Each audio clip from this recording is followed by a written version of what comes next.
Shalom Bapak Ibu, kesempatan saat ini devotion akan saya sampaikan dengan judul arogan atau arogansi.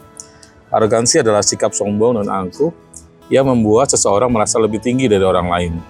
Orang yang arogan sering meremehkan orang lain dan sulit juga untuk menerima kritik. Kenapa arogansi ini bisa terjadi? Karena ketidakamanan. Seseorang mungkin merasa perlu bersikap arogan untuk menutupi rasa ketidakamanannya.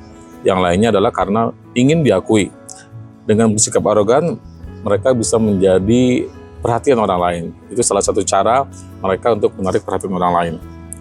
Dan juga mungkin pengalaman masa lalu. Pengalaman buruk di masa lalu membuat seseorang menjadi defensif dan kemudian bersikap arogan. Siapapun bisa bersikap arogan, termasuk saya ataupun kita semua. Nah, di mana arogansi bisa terjadi? Di mana saja, baik itu di kelompok kecil, keluarga, di gereja pun bisa terjadi, di jalanan apalagi sering kali kita temui rekaman-rekaman di media sosial ya, orang-orang yang bersikap arogan.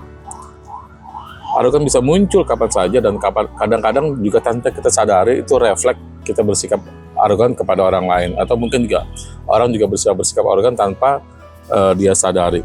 Nah, kita perlu cara untuk mengatasinya. Yang pertama adalah kita perlu mengenal siapa diri kita. Terus yang kemudian kita juga perlu belajar untuk rendah hati, menghormati orang lain. Dan juga kita harus memiliki hati yang terbuka untuk menerima kritik. Dan yang utama adalah kita harus menjalin hubungan baik dengan Tuhan melalui WPDA yang sudah kita lakukan berhari-hari. Firman Tuhan bilang di Amsal 16 ayat yang kelima, setiap orang yang tinggi hati adalah kekejian bagi Tuhan. Sungguh, ia tidak akan luput dari hukuman. Jadi kalau ada orang yang sombong, orang yang arogan, itu merupakan kekejian bagi Tuhan dan akan menerima hukuman. Kemudian Yakobus 4 ayat ke-6 bilang begini, tetapi kasih karunia yang dianugerahkannya kepada kita lebih besar daripada itu. Karena itu ia katakan, Allah menentang orang yang congkak, tetapi mengasihani orang yang rendah hati. Kalau kita sombong, kalau kita tinggi hati, kalau kita arogan, Allah akan menentang kita. Tetapi ia, Tuhan, mengasihi orang-orang yang rendah hati. Matius 23:12 bilang begini, dan barang siapa meninggikan diri, ia akan direndahkan. Dan barang siapa merendahkan diri, ia akan ditinggikan. Jadi, kita sama-sama Bapak Ibu introspeksi diri kita minta tuntunan Roh Kudus yang menjadi penasihat kita, yang menegur kita, mengingatkan kita untuk supaya kita bisa tetap rendah hati dalam segala situasi kepada siapapun sesama kita. Mari kita berdoa. Bapak yang baik, Tuhan Yesus Roh Kudus, terima kasih Tuhan.